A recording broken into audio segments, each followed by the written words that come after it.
Good day and welcome back to Spartan Entertainment and Electronics. I'm Ryan and today I have more PC parts to unbox. Before we get started, if you're new to the channel, please be sure to subscribe and turn on notifications so YouTube will alert you when I post a new video.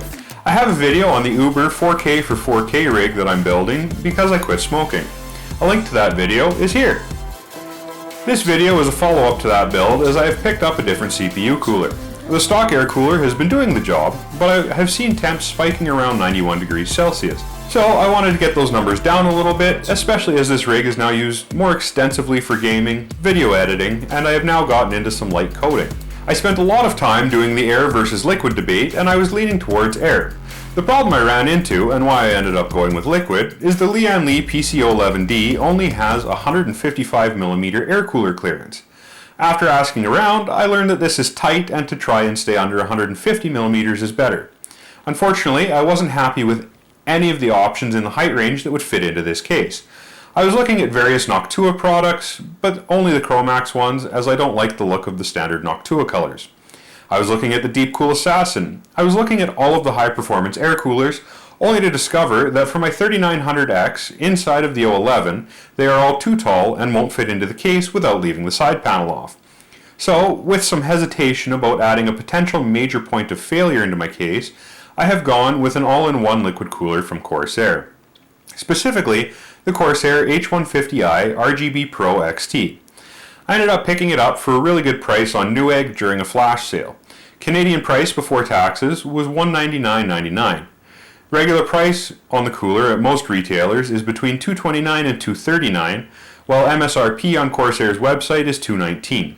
So I think I got a pretty good deal, $20 below MSRP, and shipping was free, so that's always a bonus. As far as features on this cooler, according to Corsair's website, a high-performance cold plate that is thermally optimized combined with a high-performance pump. They advertise cooling a Threadripper 3970X at 100% load to 65 degrees. These are first-party numbers, so make of them what you will. I will find out for myself what it does with my 3900X soon. The AIO comes with 3 of the Corsair ML120 Magnetic Levitation PWM fans with a 0 RPM mode, a 16-zone RGB pump head controllable through IQ software. The cooler out of the box comes with adapters for LGA 1150 series, LGA 1200, and LGA 2000 series, as well as AMD AM4, STR4, and STRX4 sockets. The cold plate is of a copper heatsink with thermal compound pre-applied and a black aluminum radiator to mount those nice maglev fans to. Finally, the cooler comes with a 5-year warranty. That covers it for all the boring tech and advertised features. Let's jump into what you really came for and get to pulling it out of the box. It's the Corsair iQ H150i. High performance, all-in-one, 360mm. Multi-zone addressable RGB pump head. I'm pretty excited about that. I've already got a bunch of IQ compatible products. Various sockets listed there. Again, LGA 1150 series, LGA 1200. 1366 isn't listed on the website, but it's on the box. And then LGA 2000 series. AM2, AM3, AM4.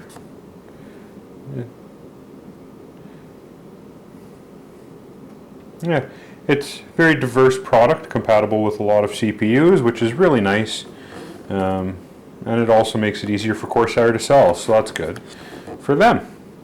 Contents, we've got a 360mm radiator, 3 fans, different mounting sockets, pump, various cables and mounting accessories, and an instruction manual, so we'll see all that in a second. Just a picture of it. Just another picture of it. Technical specifications, I think I went over all that in the intro. 320mm Corsair ML series magnetic maglev fans, superior airflow, 16 addressable RGB LEDs, 0 RPM mode, IQ software, thermally optimized cold plate, and low noise pump. As Gamers Nexus pointed out in their recent video, as long as it's installed properly, this should all work nicely. So that's a nice looking. I'm excited to open it up and see what it actually looks like. The bottom of the box, super chilled. Super chilled. It's like a superhero with a super cooler.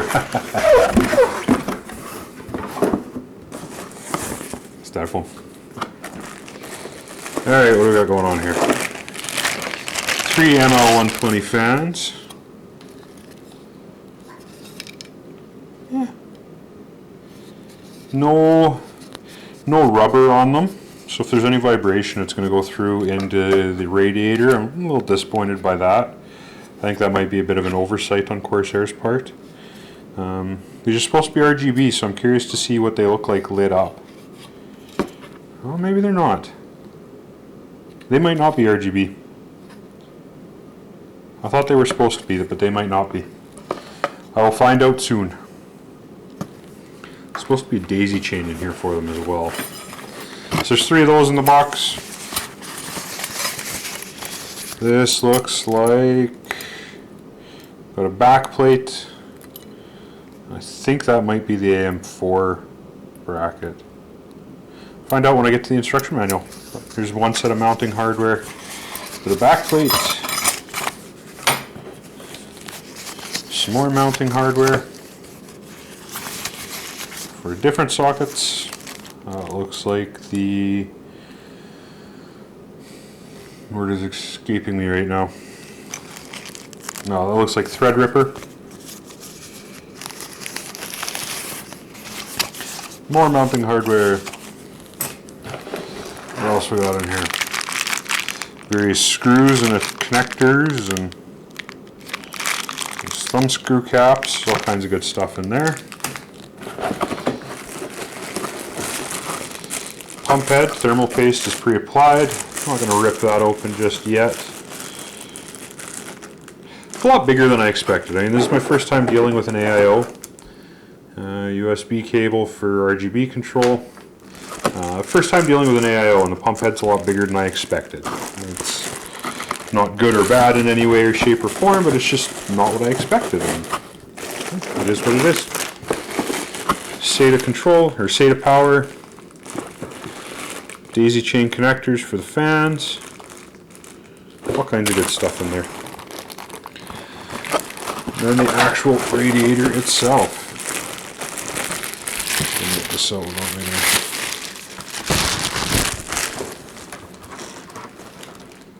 Nice looking. Got some leakage. Nope, just cold. Very nice looking radiator. Let's see obviously where the screws are going to mount to. Fan mounting. Cool. Nice Corsair emblem on either side. So no matter which way you install it, they got your number. We'll go disassemble the computer and install it in the case. There we have it, my latest parts for the I Quit Smoking computer. I've fully assembled this system and I'm happily gaming away in 1440p. I'm currently working on Assassin's Creed Valhalla as well as the Spider-Man games on PlayStation 4. Valhalla and Spider-Man Miles Morales will have reviews on this channel as well. Let me know down in the comments what games you're playing right now. Are you playing on PC or console? Did you happen to get your hands on a next-gen console? I build custom computer systems for customers. If you're thinking about a new computer system, fire me off an email at SpartanEnE@gmail.com. I would love to discuss with you your budget and system requirements of a new PC, as well as get you a quote and parts breakdown, or just help point you in the right direction. If you like this video, hit that thumbs up button so I know to keep making content like this, and share this video with anyone you think might find it interesting. Thanks for watching. I'll see you next time.